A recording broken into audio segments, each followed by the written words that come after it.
everyone, it's Thursday morning and this is the Pam Chat. And I'm apologizing to my loyal fans that I didn't get it done last night because I had an event and quite frankly, I was just too tired. It's hard to be coherent when you're really exhausted. And so this morning I am going to do the Pam Chat. Now, hello to everyone out there, and let's talk about a couple things. The first thing I want to talk about is obviously my insights and my thoughts on what's going on with the Donald Trump Jr. situation. I want to talk about this sort of more macroscopically so you can kind of understand where I'm coming from with this. The second thing I want to talk about is immigration. I have some ideas about immigration reform, and I know that a lot of people talk, it's not really the top line news right now. Right now what's top line news is that healthcare vote, but you hear a lot about that. You know where I stand on this, and I can talk a little bit later about how I think we can move incrementally from where we are through a solid Obamacare and expanded Obamacare into single payer, which is where I think we belong. I'm going to talk about that, but not today. Today I'm going to talk about what is the headlines of the news, and I'm also going to talk about immigration because I think we need to talk about that. So first of all, I want to talk a little bit about this Donald Trump Jr. story that you're seeing. And I think it's really important to talk about this. And the reason I want to talk about this is because it betrays a fundamental element of this administration, this White House, this president. Now, Donald Trump Jr.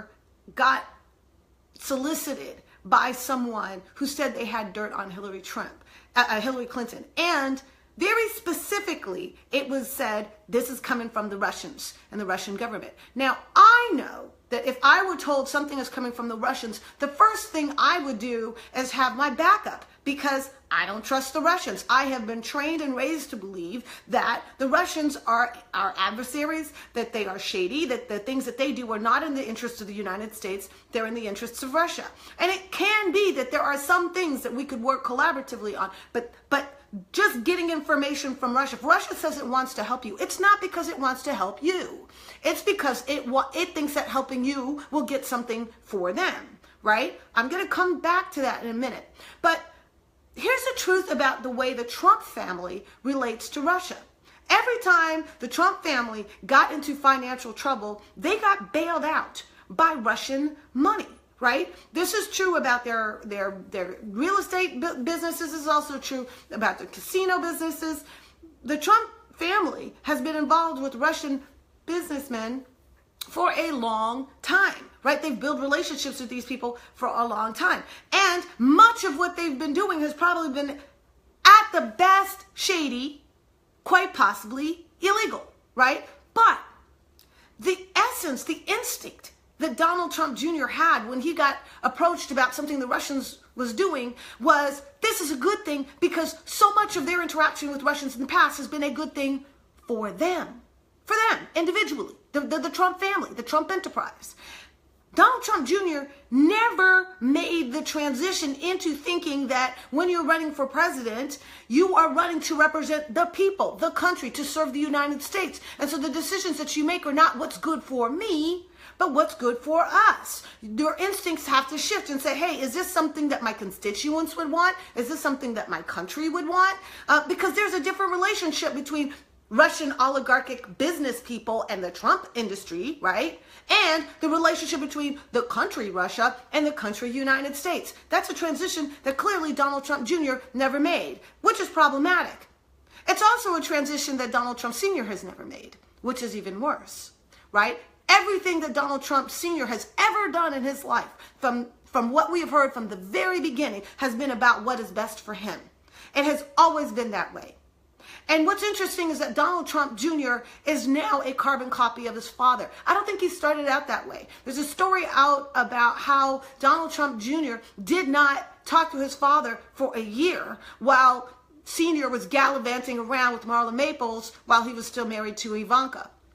And the young Junior was offended and hurt, and he didn't talk to his father for a year, right? But after that, somehow, not only did he lose his righteous indignation, he started to copy the behaviors of his father.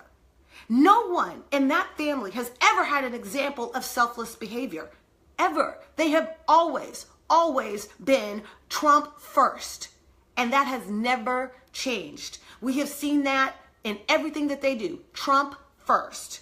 And they do that in the lies that they tell. They do that in the choices that they make. They do that in everything that they do. They circle the wagons to protect themselves, and they could care less the effect that this has on their country. That is a terrible place to be.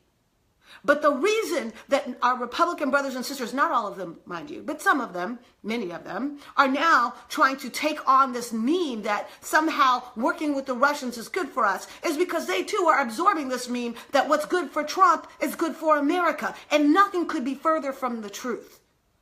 I don't know if you watch Tucker Carlson get on TV and say, hey, what's wrong with working with the Russians on something? I mean, they could be our allies. What's wrong with that? Hey, let's get clear.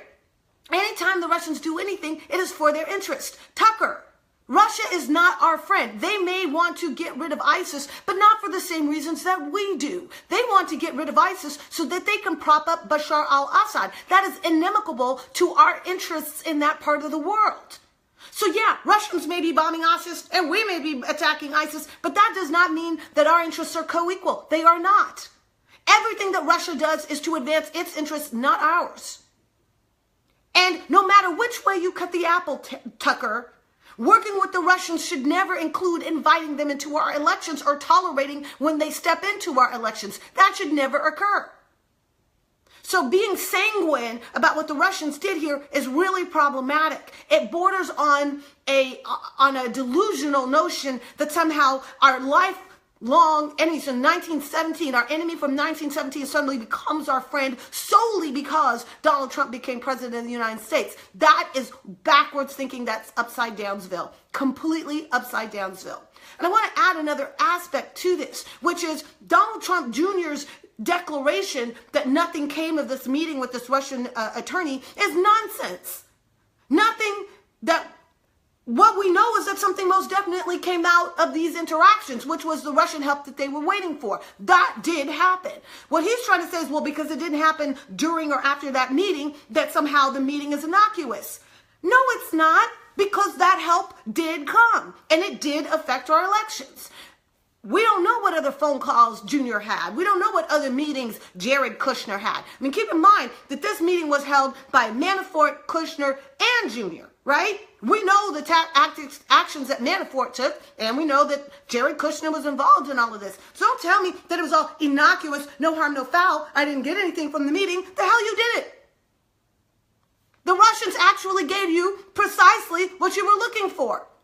They just did it in a more clever way by sending it through Guccifer 2.0, which was picked up by Julian Assange, but eventually it did end up contaminating our elections. So don't tell me that you did not get what you asked for or what you thought you were going to get. You most certainly did. You may not have gotten it at that moment, but you got it. And we may not know at this moment how all of those dots connect, but I assure you, people will get to the bottom of that.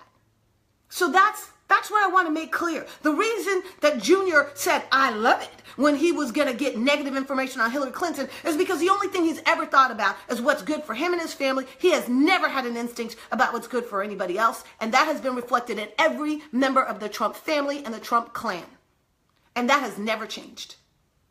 Now, enough about that. I want to talk about immigration. Now, there's lots of things about immigration, because when we say immigration, what are we talking about, right? Are we talking about H-1B visas? Are we talking about overstaying visas? Are we talking about migrant immigration? Are we talking about permanent immigration? There's a lot of things that we're talking about. There's lawful immigration, whatever. But I want to talk very specifically about the part of the immigration challenge that's the heart of the conflict that the left and the right have on this issue, which is this movement of people across the southern border. Now, putting aside for a moment those people who oppose immigration because it causes the browning of America, and there are a lot of people who just oppose it because they want America to remain principally white, I'm going to put that aside. I'm not even going to give a number or a percentage of people who believe that. I don't know, but y'all know that there are folks out there who have that feeling. Their problem is the immigration, not the illegal. But for the rest of us, the problem is not so much the immigration, but the illegal part of it. right? We don't want people coming into our country and having no idea who they are, where they are, they untrackable. That's not good for us. We do not want people who have to rely on coyotes and criminal enterprises to come into our country. We do not want people swimming the Rio Grande, risking their lives in the desert to try to come across our border. That is not something we want, right? But we also have to admit, if we are honest, that there are large swaths of our economy that are reliant on these workers, not just in agriculture, but also in landscaping and tourism and all kinds of other industries. These workers contribute to our economy. And not only do they contribute to our economy through their labor, they contribute to our economy through their buying power. They actually buy milk and eggs and groceries and gas and things that help support border communities all over our country. They have tremendous buying power, so they help our economy in two ways. And then they also repatriate money back home, so they help support their economies. Stabilizing those economies is also a good thing internationally. Stabilized economies across the world is a good thing. Destabilized economies is a bad thing. Don't believe me? Just ask Venezuela, okay? It is a good thing to have economic stability in our allies in our southern, the countries to the south of us. So the immigration part of it is actually beneficial. There are things that are not beneficial though, right? The criminal part of that, the non-tracking part of that, and the part of that that suppresses wages for other workers. If you can get somebody that's going to take $3 off the books to do an hour of work, then why should you pay somebody $7-something an hour to do it on the books, right? It puts a downward pressure on wages. So here's my proposal, and I'm putting this out because I think we've learned something over the years. We've learned that when there is a supply and there is a demand, until you control demand, you're going to have a hard time controlling supply. Back in Prohibition days, right, what we did as a country is say, we are going to make alcohol illegal, but we didn't actually control the demand. And so there was always supply. And rather than controlling supply, we said, okay, we're going to give supply over to the criminal enterprises, and then we're going to spend all of our money and our resources chasing that criminal enterprise. Currently, that is our drug policy, right? We do nothing to control demand, right? We give supply entirely to the criminal enterprises, and we use all of our money and our resources jailing the people that have demand and chasing the people that provide supply. That's what we do, and that's why we never win the war on drugs, right? Because our strategy makes no sense. That's why we never win it. I am of the opinion, from the lesson we learned in Prohibition, that the way to control, to stop a criminal enterprise in something is to undermine it with a legal enterprise. What happened to all of that alcohol run-in when alcohol became legal again? What happened to it? It went away almost overnight because people didn't want to buy alcohol illegally. They just did because they had to. But if there was a legal way to buy alcohol, then they did. And guess what? Not only did it become legal, but it became a huge source of revenue for our country, right? Now people could legally consume alcohol. They had all these choices. There was quality control and there was tax revenue, right? This made perfect sense in Prohibition. Well, why would something similar not make sense in immigration? Let's think about it. Let's say that at the southern border, we put at every, entrance, whatever, a building in which the person who wanted to come to the country could cross illegally, go into this building, pay a $50 entrance fee, get fingerprinted, get photographed, get a little ID card that, a quick background check is done on them to make sure they haven't been they have no criminal convictions, and then give that person a little card that allows them to work in certain very specific industries for a finite period of time. And then they have to come back, they have to recheck in, we track them, we have numbers for them, we ensure that they're acting legally, so now they don't have to rely on coyotes, and we have the labor source that many of our industries rely upon. Not only that, but when the industries hire these people, we now have a means to track that they've been hired, that they're earning wages, and that they're paying taxes. Most people who come over here to work do so because they need the work, not because they have some deep desire to give their money to coyotes. That's not what people want. And those who don't use the available legal means are the ones that we need to be worried about. right? They're the ones that would prefer to use the illegal means, and they must have reasons for doing so. But the way to undercut illegal migration of workers is to provide a legal means of migration of workers that is trackable, that is easy, that allows for the labor to move as we need it, that allows for taxation, and that allows for the repatriation of money that these countries rely on. This is the right answer as far as I'm concerned, because everything else makes no sense. Do I believe in actual physical border security? Absolutely. But building a wall is ridiculous. You can defeat a wall with a rope, right? That's ridiculous. The biggest issue we have with the transport of drugs into our country is not people. The biggest issue we have is 18-wheeler trucks filled to the brim with crystal meth and opioids. Those come across. We just don't have the resources to check every truck. I would much rather spend our tax dollars checking every truck that comes across the border than to build a stupid wall. Another problem is that we constantly underfund our Coast Guard. Our Coast Guard is one of the best sources of defense we have for marine interdiction, for all of the importation of drugs and other contraband, including people, right, that come in through our waterways, our oceans, our harbors, our ports, right? We have constantly underfunded the Coast Guard, and they are the most nimble and flexible force we have.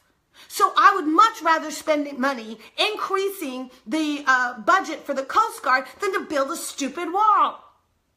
You want to talk about controlling what's coming into our country? I think you have every right to think that we have a right to know who's coming into our country. It is in our national security interest to have that knowledge. But our current policy just says, hey, if you can get in illegally, do, and hope we don't catch you. That's stupid. The right way to do it is to say, hey, we're going to give you a means to do so legally. And the overwhelming majority of people who can do it legally will. That's the right approach. That's the approach that increases our national security, allows us to have the labor force that we need, and allows people to come and move in our country in a way that's trackable and allowed to hold them accountable. Both in every respect. That's the right answer according to me. And now if you agree, let me know. If you disagree, let me know. I'd love to hear your opinions. But we got to have solutions in this discussion, not just demonization of one side or the other, which kind of seems to be the nature of our politics these days, and not a denial that there's really a problem. There is really a problem. But our problem is not the browning of America. Our problem is not the people who want to come over here and start decent lives for their children and themselves. That is not the problem. The problem is that when we put all of the control in the hands of criminal enterprises, they are allowed to exploit and abuse all of the people in the system, and we spend a whole lot of money and resources chasing our own tails. It is inefficient, it is ineffective, it has not worked. It hasn't worked with the Chapos of the world, it has not worked with the human trafficking of the world. It does not work. We have a better way. And that's my thought for the day. Have a great day. Look forward to seeing you again.